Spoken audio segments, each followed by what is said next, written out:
Pouvez-vous mettre les photos? Parce que je vais parler que le Seigneur dit qu'on est en lui lumière.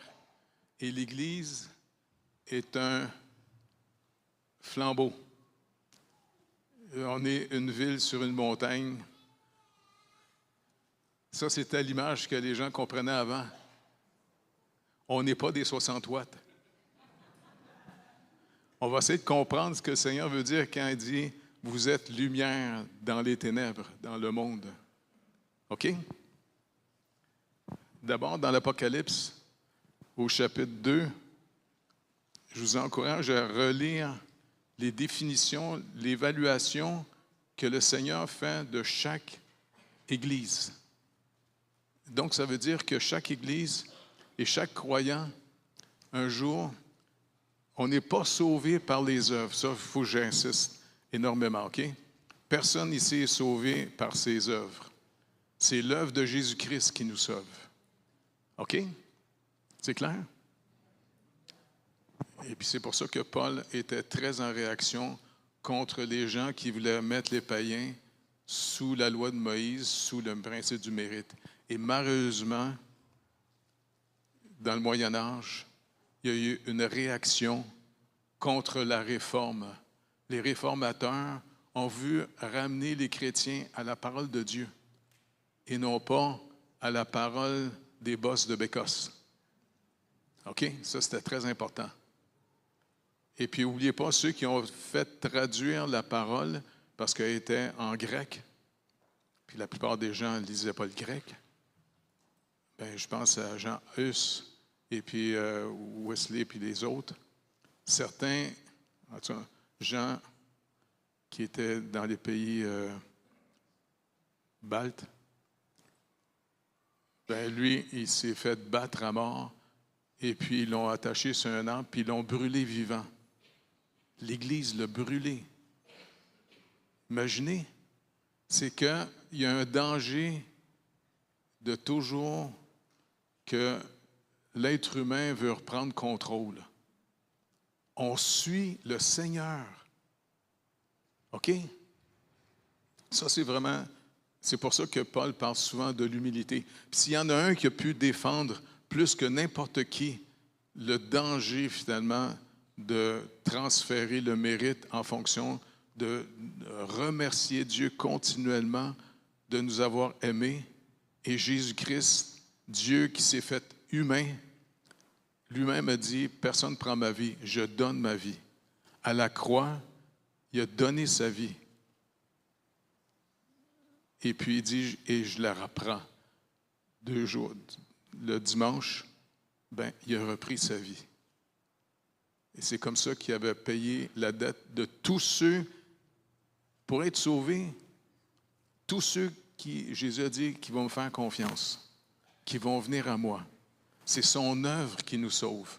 OK, ça, c'est la première chose la plus importante qu'il faut toujours garder. Mais par contre, s'il dit, vous êtes lumière, il nous rappelle que l'Église est un chandelier et une lampe. Comme il est marqué à Apocalypse 2, 20, c'est le mystère des 7 étoiles que tu as vu dans ma main droite et les 7 chandeliers d'or. Les 7 étoiles sont les anges dans les 7 églises.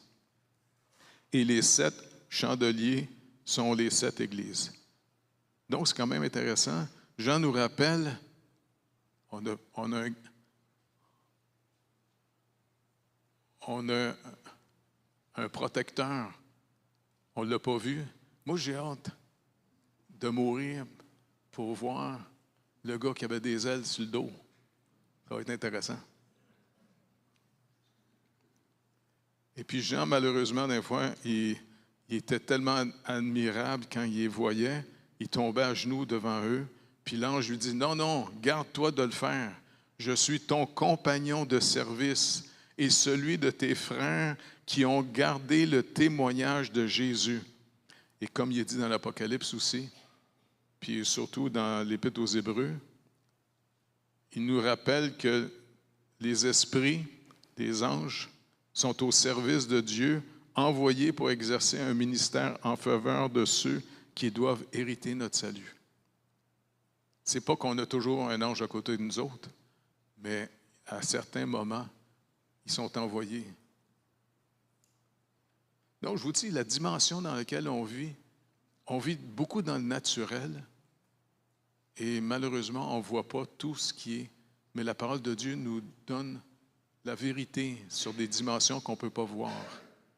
C'est quand même fascinant. C'est pour ça, privez-vous pas de lire la parole de Dieu. Sinon, vous allez vivre trop dans la sagesse naturelle. Et la sagesse naturelle, comme la parole de Dieu nous le dit dans Proverbes chapitre 3, ne t'appuie pas sur ta propre sagesse, mais reconnais-le, reconnais Dieu dans toutes tes voies. Et ça, c'est un exercice qu'on doit demander au Seigneur. Apprends-moi à avoir d'abord discerné ta volonté et de te suivre. Et c'est ça qui est fascinant de marcher avec Dieu. Puis moi, je vous le dis honnêtement, Jésus-Christ, c'est mon meilleur ami.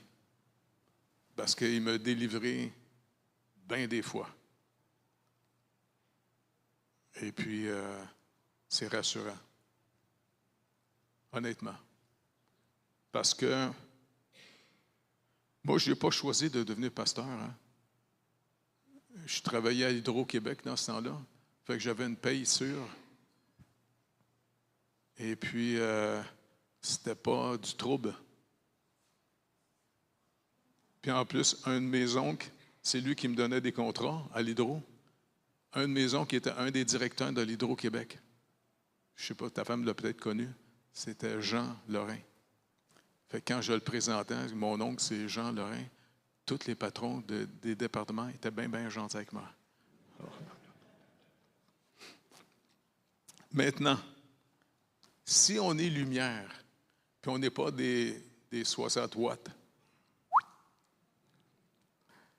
Jésus le dit dans Matthieu 5, versets 14 à 16, il dit, « Vous êtes la lumière du monde. Une ville située sur une montagne ne peut être cachée. Et on n'allume pas une lampe pour la mettre sous le boisseau, mais on la met sur le chandelier, et elle éclaire tous ceux qui sont dans la maison. Que votre lumière luise ainsi devant les hommes. » OK, une chance qu'il n'a pas arrêté là. Il donne la définition. Que votre lumière luise ainsi devant les hommes, afin qu'ils voient vos bonnes œuvres et qu'ils glorifient votre Père qui est dans les cieux. Et ça, c'est vraiment important de discerner la volonté de Dieu et de marcher avec lui. Tu sais, souvent, je vous raconte des petites histoires. Je sais que ça fatigue à du monde, là.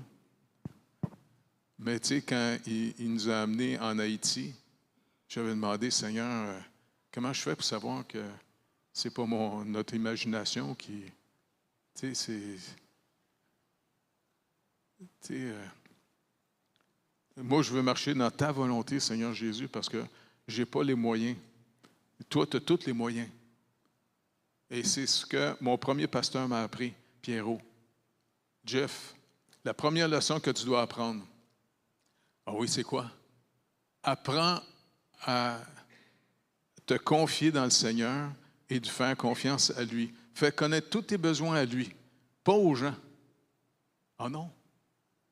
Ah bon? Il dit non, faut que tu commences. Ça veut dire quoi, les gros problèmes? Non. Fais connaître tous tes besoins. C'est comme ça que tu vas connaître le Seigneur qui t'aime. Et ça va devenir quelqu'un, ça va stimuler ta motivation pour aller annoncer l'Évangile aux gens. Tu le sais que tu n'es pas sauvé parce que tu es meilleur que les autres. Non, ça je le sais. Non. Même mon père était d'accord que j'étais une tête à claque. Mais le Seigneur est tellement généreux. Puis même des choses niaiseuses. Vous vous rappelez quand je vais raconter une fois, je restais dans un petit appartement bien pauvre, là. Puis j'avais hébergé Alain Pajot chez nous, parce qu'on travaillait la même chose à l'Hydro-Québec, tu sais. Et puis un moment donné, il m'a appelé quand j'étais en France. Il dit, Jeff, la toilette vient de défoncer. Elle est rendue chez le gars d'en bas. Parce que le plancher était tellement pourri. Oh, je dis, ah, fait qu'il a tout réparé ça, je suis bien content. Mais, au travers de tout ça, le Seigneur a toujours été généreux. Naomi, je ne sais pas si tu te rappelles, en Israël, quand j'avais plus d'argent, te rappelles-tu? Tu avais 9 ans, je pense, à ce moment. Et puis, elle dit, ben papa, j'ai faim, on n'a pas de déjeuner. Non, j'ai pas d'argent. Il faut attendre que ma paye rentre à la banque dans un jeu ou deux, tu sais. Elle dit, mais papa, j'ai faim. Ben regarde, on va demander à Jésus qu'il nous nourrisse. Ben comment il va faire? Non, non, regarde. Hey, Seigneur Jésus, dans la prière que tu nous as appris, tu parles du pain quotidien. Ben merci. Peux-tu nous nourrir? Puis vous vous rappelez ce qui est arrivé?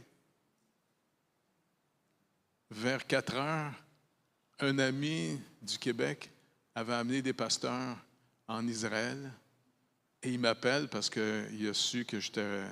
Ah, hey Jeff, regarde, j'ai amené des pasteurs, on était à un hôtel sur le bord de la mer, vous vous rappelez? Il dit, gars, on t'invite à souper. OK, moi et ma famille? Oui, oui, oui, venez. OK. Fait que je dis, Naomi, Jésus nous invite au restaurant. Fait qu'on est descendu après ça, aller là-bas, tu sais. Et puis, on a bien mangé. On a pogné les petites choses. C'est quoi? Les grisadois. Et puis, en même temps, il y a un pasteur Fred Bonne, chez qui on était faire la conférence. Hein? Puis je lui ai rappelé, hey, écoute, il y avait 125 piastres US là-dedans. Hey, j'en revenais pas, tu sais. Fait que je lui dis, regarde, Naomi, toi, Jésus, il nous nourrit. Non, c'est parce que marcher avec le Seigneur, plutôt que de penser, il y a un danger pour les gens qui se pensent trop bons. Les gens qui se pensent trop bons, ben, ils ont trop de gras dans leur tête. Parce que finalement, les gens qui se pensent trop bons, ils pensent que Dieu dépend d'eux autres. Hey, si Dieu dépend de nous autres, hey, il est dans le trouble. Pensez-vous pas? Puis quand mon pasteur m'a dit, Jeff, le Seigneur t'appelle, non, non, non, il se trompe. Non, non, moi je suis trop gêné, j'ai trop peur, j'aime pas parler devant le monde. Il dit, non, non, s'il t'appelle, il va te rendre capable, parce que Paul l'a dit, ma vie, c'est Christ. Puis même, il a rappelé aux Galates, c'est pas moi qui vis, c'est Christ qui vit en moi. Et ça, c'est une vérité qu'il faut découvrir. Ayez pas peur de poser des questions au Seigneur Jésus pour qu'on apprenne à marcher avec lui. Et c'est pour ça que quand il nous a dit qu'il nous amènera en Haïti, j'y étais la première fois avec mon père, puis après ça, je suis retourné avec Rosaire. Et puis, on allait souvent dans le nord, tu sais, on montait. Puis comme il me rappelait, c'est vrai, toutes les fois qu'on revenait, on revenait toujours malade. Mais, j'ai dit, écoute Seigneur, comment tu veux qu'on les aide?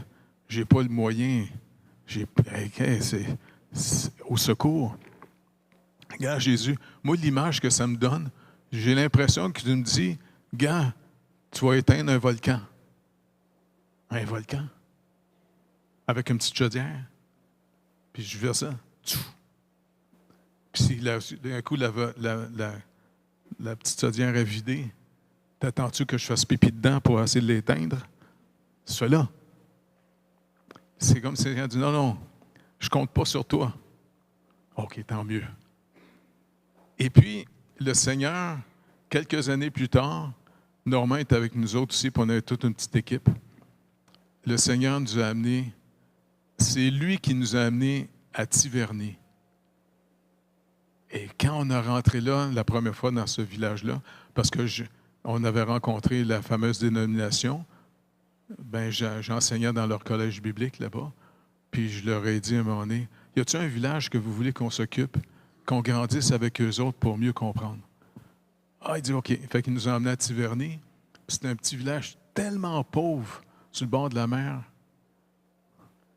Tu sais, même manger, on se sentait coupable. Hey, merci d'avoir été dans le Vieux-Montréal avec les jeunes.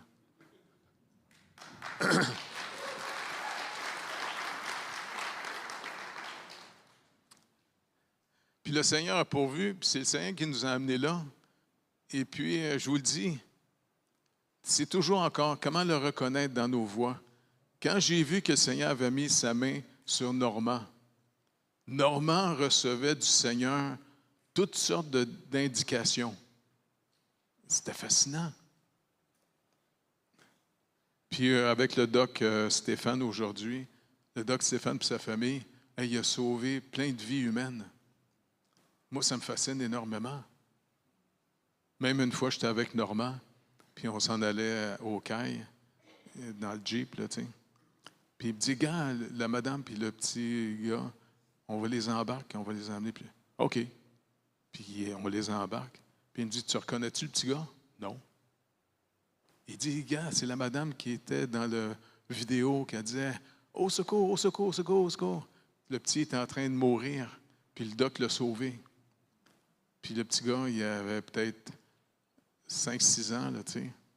Hey, j'en revenais pas, il sauve des vies humaines. Et puis en même temps, on se sentait coupable de manger.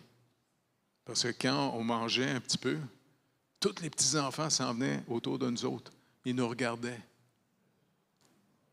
Tu te sens un petit peu coupable, hein? Fait qu'on leur a donné un petit peu. Et c'est comme ça que je vous remercie énormément de ce que vous donnez pour Haïti dans la mission. Même chose aussi en Afrique. Et est-ce que vous réalisez que l'Église, puis notre mouvement, qui n'est pas si grand que ça, vous nourrissez 600 enfants à tous les jours. Puis en plus, on engage des gens, des dames dans le village qui travaillent à faire la nourriture, fait qu'on les paye. Et puis, puis je me rappelle une fois, l'ouragan avait détruit le peu qu'ils avaient, les pauvres. Hey, j'ai dit, Seigneur, au secours, comment on va faire pour les aider? Et puis c'est là que un de nos frères qui avait la mission à l'époque, il m'appelle, « Hey, on vient de recevoir un don de 100 000 pour Haïti, pour les aider. » 100 000. OK. Fait qu'on est retourné. Je sais que monsieur, vous étiez là, vous vous rappelez, avec les chainsaws, pour couper les arbres. Puis Rosaire, puis toute l'équipe. Maintenant, tout le monde a une petite maison. Même au Québec, il y a bien des gens qui n'ont pas de petite maison. Dans le petit village, ils ont des petites maisons parce que Jésus les a visités avec nous autres. Parce que j'ai un de mes amis qui est parti cette semaine chez notre père, mon frère, mon ami, Amar Djabala, qui était vraiment pour moi un ami incroyable. Là, il est parti. Il est avec le Seigneur. N'oubliez pas, c'est tout ce qui va nous arriver. Ça, c'est une chose garantie. C'est pas trippant, ça? Je sais qu'on n'est pas habitué, on n'a pas pratiqué comment se mourir. Ça va nous rendre un peu nerveux quand ça va arriver, mais on va demander au Seigneur, écoute, apprends-moi à te connaître pendant que je marche dans une vie normale. Je veux te connaître. Je ne veux pas juste me raconter des histoires en lisant des livres. C'est en lisant la parole qu'on peut marcher avec le Seigneur. Parce que c'est lui-même qui a dit, « Quand j'avais faim, vous m'avez nourri. » Vous vous rappelez dans Matthieu 25? Puis les gars ont dit, hey, « On ne t'a jamais vu avoir faim. » Non, à toutes les fois, vous avez nourri les pauvres. Toutes les fois que vous avez habillé les gens qui n'avaient pas de linge. Puis même notre participation avec le CAP, le portail, on donne une partie de nos dîmes, là. Emmanuel donne une petite partie finalement pour aider financièrement parce qu'il faut acheter de la nourriture. Je vous le dis. Puis même en Afrique, c'est la même chose. Quand on a appris avec Pasteur Cudjo que quand une veuve perd son mari qui meurt, elle n'a pas de protection légale comme ici, eh bien, il nous a dit, souvent la famille vient chercher la maison, puis la femme puis les enfants doivent partir. Et puis souvent, pour survivre, d'après vous, qu'est-ce qu'ils vont faire pour pouvoir manger? Prostitution. Tu sais, fait que c'est vraiment béni parce que avec M. Tremblay, hein, on a vu comment on pourrait l'aider. Et puis, c'est en train de se développer de plus en plus. Et puis, en même temps, avec M. Tremblay puis M. Bourassa, les gars ont acheté des nouveaux, des motos, puis comment ça s'appelle, les à 3 roues? Des quoi? Ah, en tout cas, des motos à 3 roues, là, avec les petits trailers, pour que les petits villages qui sont tournés à Christ dans la forêt, eh bien, finalement, ils font de l'agriculture, on leur achète pour leur amener ça à Cotonou, et puis ça devient un petit commerce pour que les veuves et les enfants puissent faire un petit commerce pour pouvoir survivre. Non, c'est vraiment, je vous dis, je vous remercie énormément à toutes les fois que vous donnez du temps, de l'argent. Puis n'oubliez pas, je ne veux pas vous faire sentir coupable. OK, je ne veux pas faire de la manipulation. Parce que même mes diacres ont toujours dit, Jeff, tu prêches pas assez sur la dîme. Non, bien, ça ne m'intéresse pas parce que je veux que ce soit le Seigneur qui le mette à cœur. Le Seigneur aime ceux qui donnent avec joie. Parce que le fruit du Saint-Esprit en nous, c'est l'amour. Dieu, le Saint-Esprit répand en nous l'amour de Dieu. Et ce n'est pas parce qu'on est si merveilleux qu'il nous aime. C'est en nous aimant qu'il nous transforme. Pas vrai? Non, plein d'entre nous qu'on a changé d'avoir été aimés du Seigneur par pure grâce.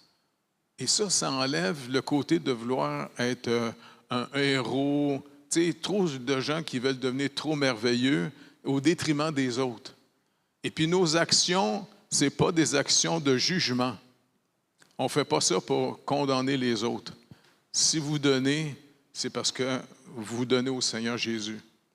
C'est pour ça, même quand on est parti de Greater Grace, il y en a qui ont capoté bien raide. Ah, il dit, il faut demander qu'ils nous redonnent notre argent. Non, non, non, non, non. Non, quand on leur a donné de l'argent, une partie, puis une autre partie, on donnait à M. Hoare, puis Mme Hoare, puis même quand M. Hoare est mort en France, on a soutenu sa femme jusqu'à temps qu'elle meure. Parce que la Bible dit dans Galates, soutenez ceux qui vous enseignent. Et puis le Seigneur, en faisant ça, tu te rappelles, Yves, quand c'est arrivé?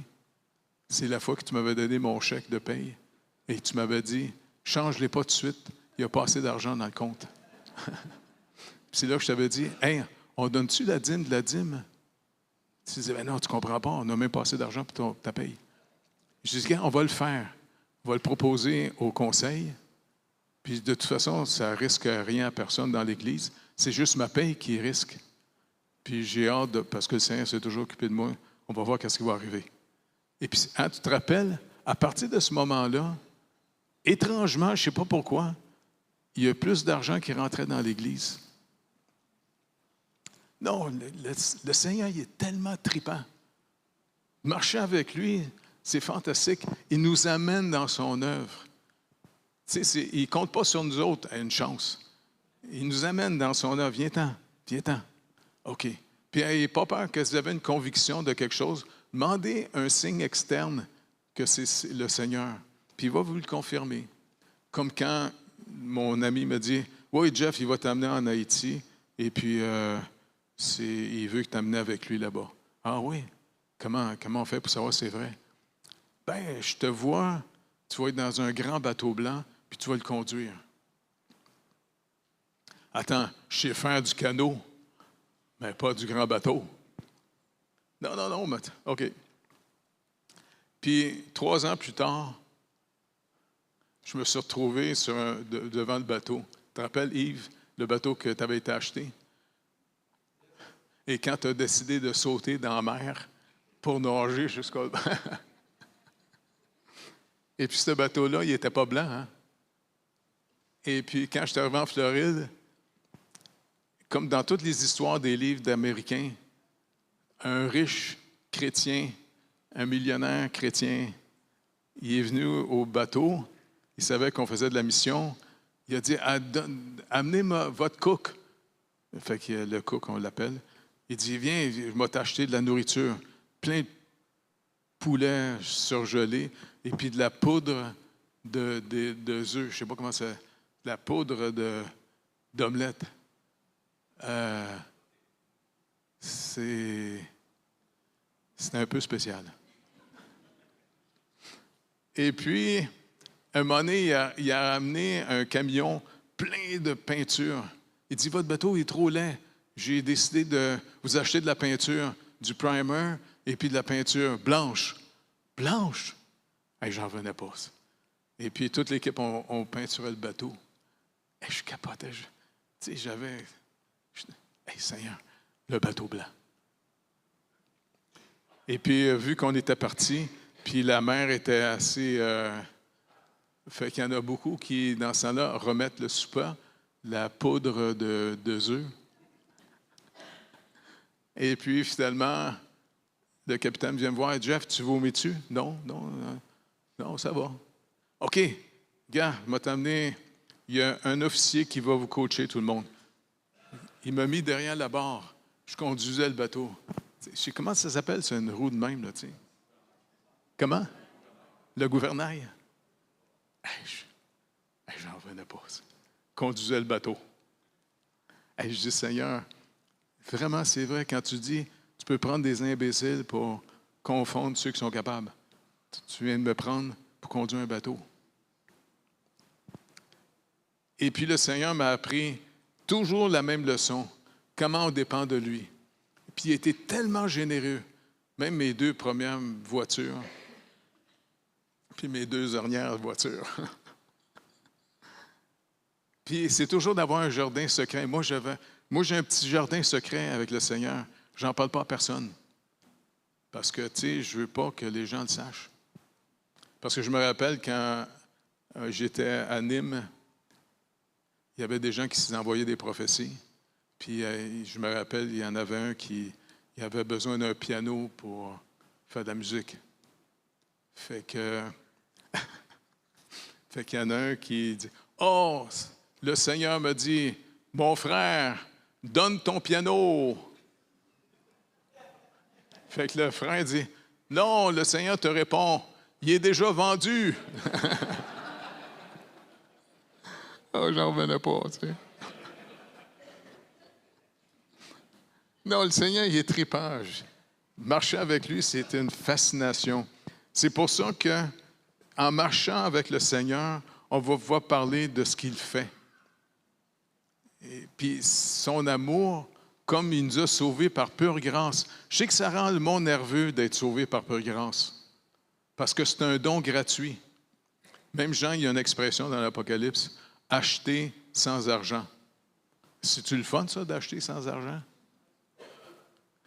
Eh bien, il faut reconnaître une chose. On est sauvé en disant, « Seigneur Jésus, merci de me sauver. » On n'est pas sur un programme, puis toutes les œuvres dans lesquelles il va nous amener, ce n'est pas pour nous faire sauver ou nous rembourser. Non, c'est pour qu'on puisse marcher avec lui, pour le connaître. Le connaître, ça nous donne de l'assurance. Parce que la journée qu'on va partir, ben c'est celui qu'on a connu en marchant avec lui qui s'en vient nous chercher. Hey, ça va être pas le fun, ça? Moi, j'ai tellement hâte de rencontrer Jésus de Nazareth. Parce que le Seigneur Jésus, qui a été un Dieu éternel, 2e personne de la Trinité, qui s'est fait humain, mais a ramené l'aspect humain assis sur le trône à côté de son Père. Imaginez ça. Et il est devenu le nouvel homme de la nouvelle création, de la nouvelle humanité. C'est pour ça qu'on est tous nés mortels. La petite poulette, il l'a soigné, je suis bien content. Non, mais dans le sens, on est tous... Le salaire du péché, c'est la mort. Et comme David nous le rappelle dans Psaume 51, j'ai été conçu par ma mère dans l'iniquité. C'est pas qu'elle avait trompé son père, c'est qu'en réalité, tout ce qu'on fait dans la chair, ce qui est né de la chair est chair. Et inévitablement, comme Paul le dit, on vit dans un corps humiliant. Tu sais, quand on est jeune, on veut tous vieillir, hein? Vous remarquez? Puis quand on passe un certain âge, on se met du gras d'en face pour ralentir l'apparence de vieillesse. Non, je vous dis, c'est fascinant. Jacques nous rappelle, il est ainsi de la foi, si elle n'a pas les œuvres, elle est morte en elle-même. En d'autres mots, si vous voulez voir le type de foi que vous avez, le type de croyance que vous avez, regardez ce que vous faites. Ce qu'on fait découle de ce qu'on croit. On valorise d'abord. C'est pour ça que Jean, puis même Paul va dire, « Aimez pas le monde. » Faites attention de rechercher la gloire que le monde donne. Puis au contraire, plus on découvre, est-ce que vous réalisez, on est parfaitement, totalement sauvé. Est-ce que vous réalisez, tout le monde ici qui a dit « Merci Seigneur Jésus de me sauver », vous êtes parfaitement sauvé. Puis je sais que dans la culture québécoise, quand on dit ça, les gens pensent qu'on se prend pour des orgueilleux. Non, non, non, on n'est pas orgueilleux. On est des têtes à claques sauvés. Le Seigneur nous a sauvés par pure grâce. Qu'est-ce que je te dise? Puis moi, je suis content d'avoir été un faible, un niaiseux. Puis c'est parce que j'ai connu mon père devenu chrétien.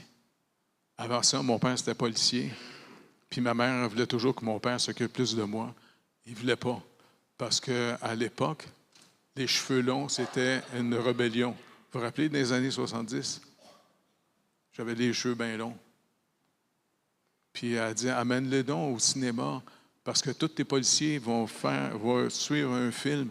Ah, il dit, Jeff, fais-toi couper les cheveux comme, comment il s'appelait le chanteur, Pierre Lalonde, comme Pierre Lalonde.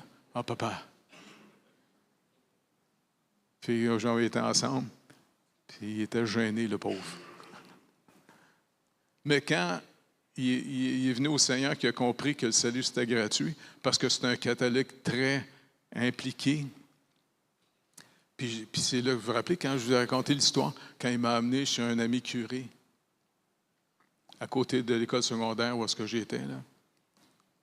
Puis il dit, « Hey, Jacques, des jeunes, là, quand ils prennent des Bibles de même, je leur enlève leur Bible, je leur donne des Mickey Mouse. » Puis là, je regarde le monsieur, c'est pas parce que vous êtes gros que vous êtes épais de même. C'est un gros monsieur, tu sais. J'ai dit, écoutez, faites attention parce qu'un jour, vous allez rendre compte au Seigneur Jésus-Christ.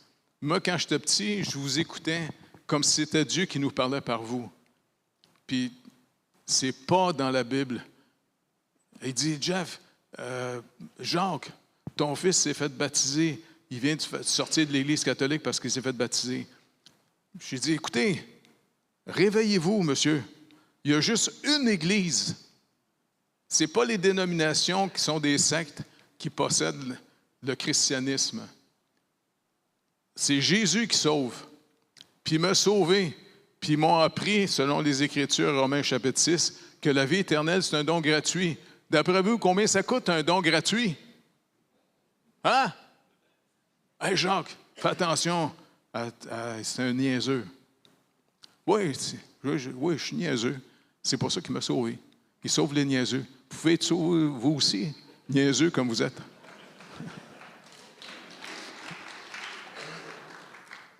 Et puis, je suis embarqué dans le char avec mon père. Je n'étais pas sûr que c'était pour me donner une claque.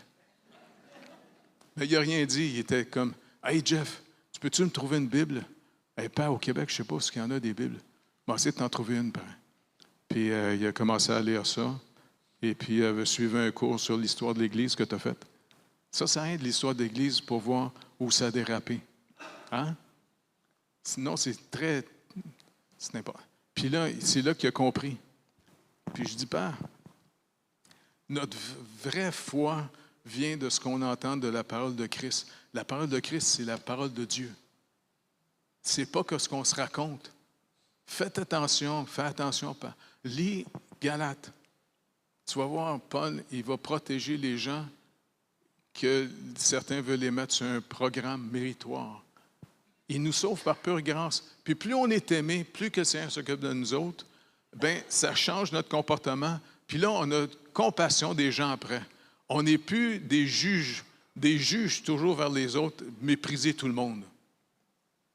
Par exemple, chez le vrai chrétien qui a vraiment connu l'amour de Dieu, il ne peut pas être raciste.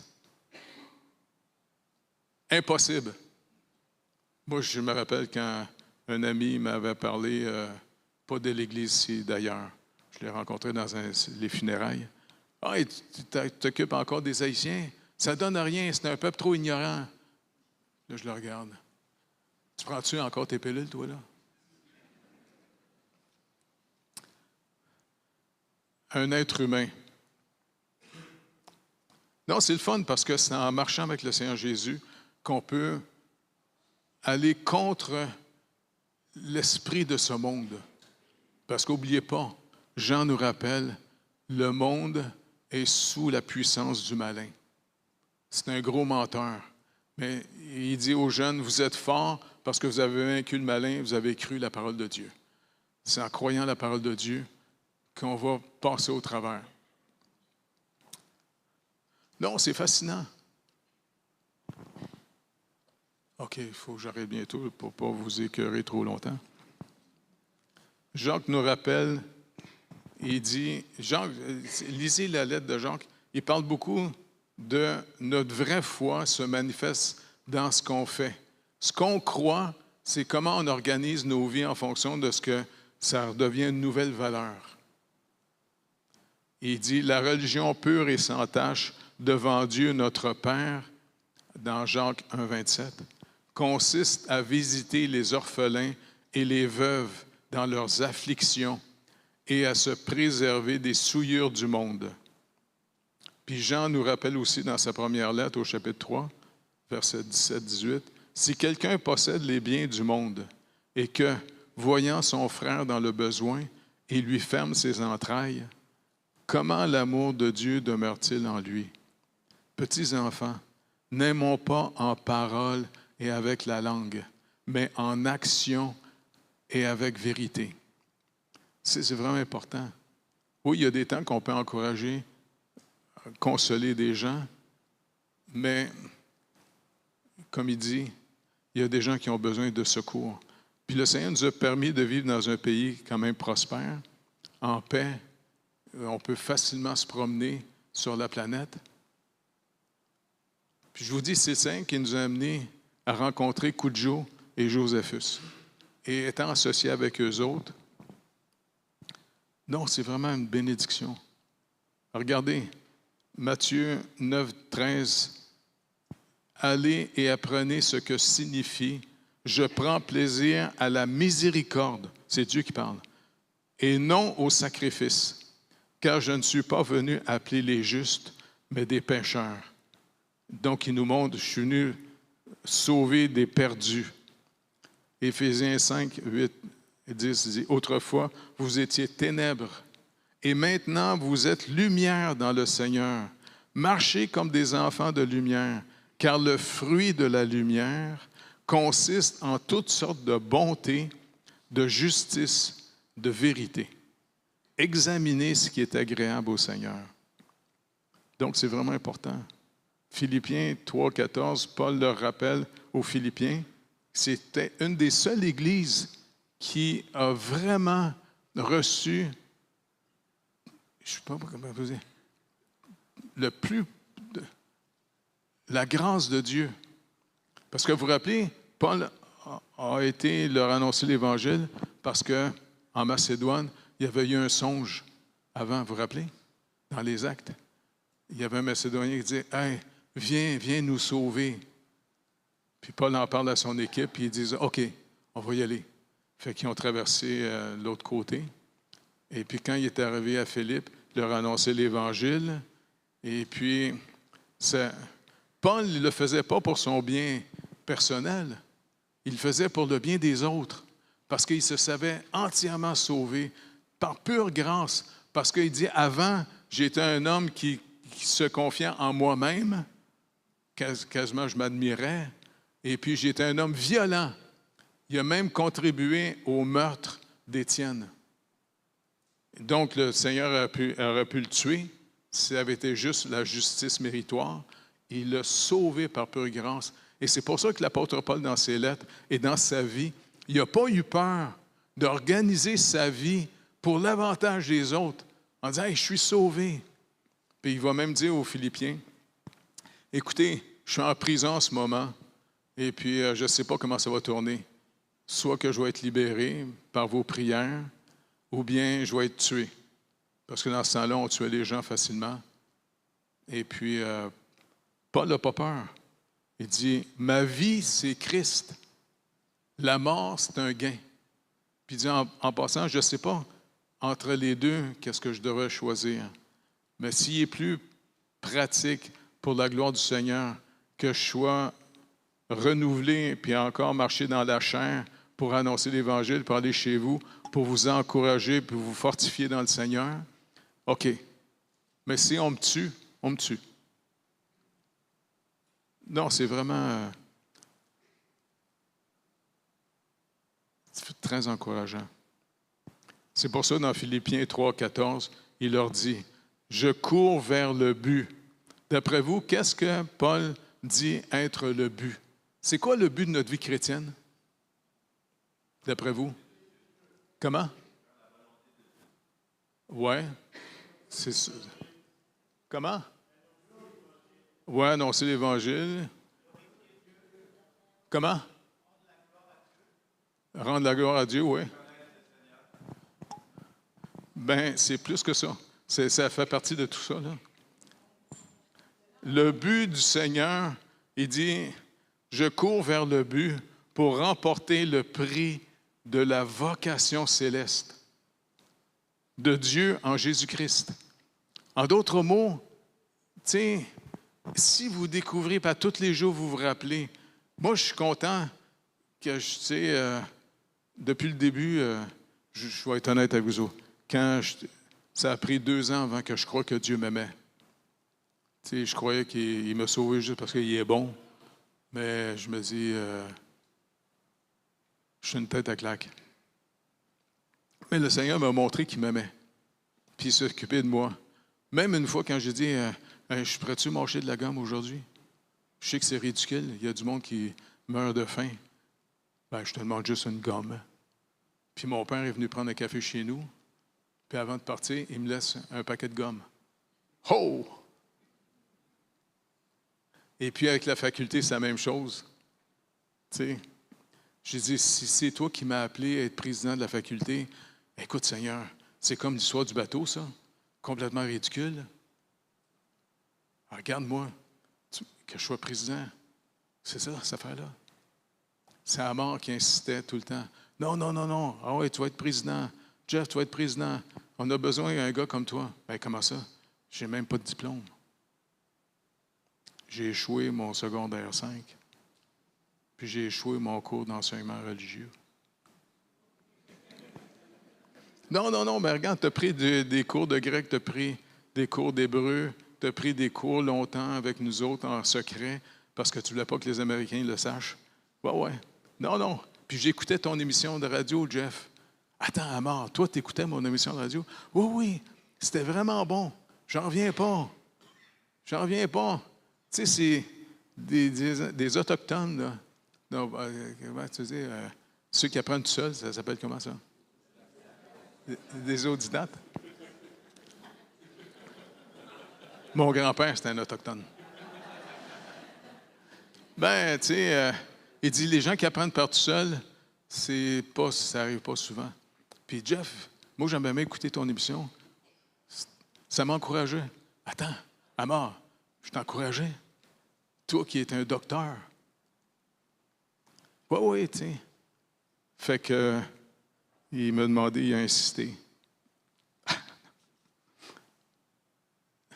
le Seigneur nous aime.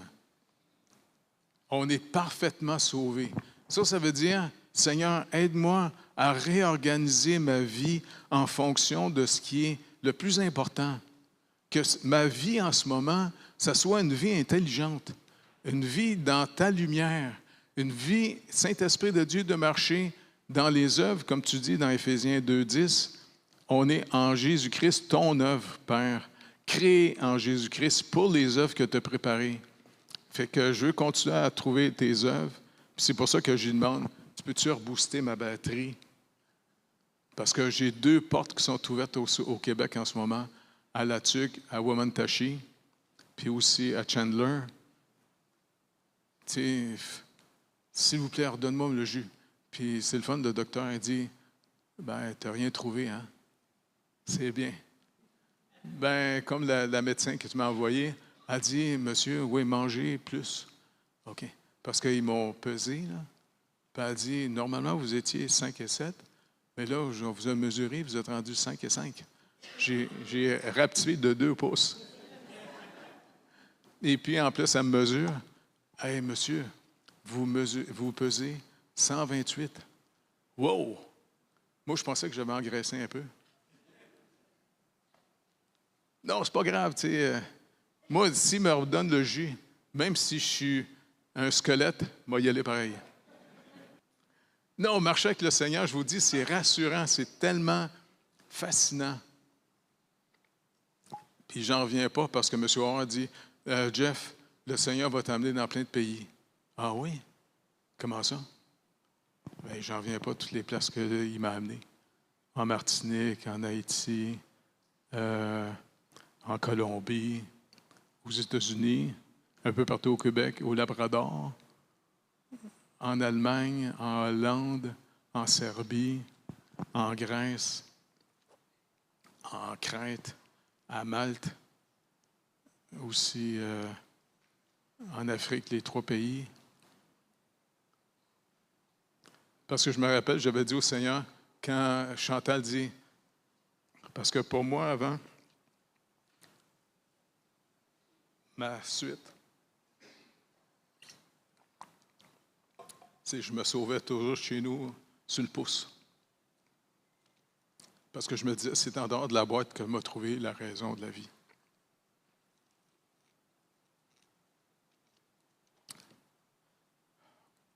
Ah, c'est fascinant. Encourageons-nous à chercher la volonté de Dieu. Ça, c'est le plus grand trésor de notre vie. Pas notre volonté à nous autres, la sienne.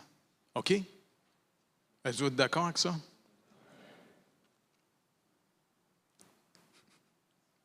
Ta petite poulette aussi? On va demander au Seigneur. Seigneur Jésus, tu es fascinant. Tu nous aimes pour vrai, tu nous aimes d'un amour pas comme le monde aime. Le monde aime à son avantage. Toi, tu nous as aimés à notre avantage et à ton désavantage. Tu as payé cher pour nous sauver. Et Seigneur, tu as angoissé d'une manière intense dans le jardin. Écoute, j'ai hâte de te rencontrer pour que tu m'expliques. Tu as sué même du sang. J'aimerais ça que tu m'expliques comment tu as vécu ça. Et puis à la croix, tu as donné ta vie. Après ça, tu l'as repris pour dire la dette est payée. À tous ceux qui vont me faire confiance, qui vont venir à moi. Seigneur, merci de m'avoir sauvé. Merci d'avoir sauvé tout le monde ici. Que personne ne se prive de recevoir ton don gratuit, ton amour. Tu nous as sauvés par amour, un amour de miséricorde, de grâce. Comme tu dis, tu prends plus, ton vrai plaisir, c'est la miséricorde, ce n'est pas le sacrifice. Alors, merci énormément de nous aimer. Et que, Seigneur Dieu, on puisse continuer à marcher dans tes œuvres. Que chacun de nous marche en fonction des moyens que tu nous donnes. Je vais juste finir pour pas que personne ne se sente coupable. Dans Colossiens chapitre 2, chapitre 8, verset 12. OK? Il dit, Paul dit aux Corinthiens, la bonne volonté, quand elle existe, est agréable en raison de ce qu'elle peut avoir à sa disposition et non ce qu'elle n'a pas. Car il s'agit non de vous exposer à la détresse pour soulager les autres, mais de suivre une règle d'égalité. Dans la circonstance présente, votre superflu pourvoira à leurs besoins. Donc, gérons notre vie. Qu'est-ce qu'on a en temps qui nous reste? Qu'est-ce qu'on a en argent qui nous reste? Comment on peut... Parce que pour le Seigneur, c'est très précieux. Ça fait partie d'une vraie adoration. Comment on aime les gens. Tu veux-tu ton petit banc? OK. Merci tout le monde. Que Dieu vous bénisse abondamment.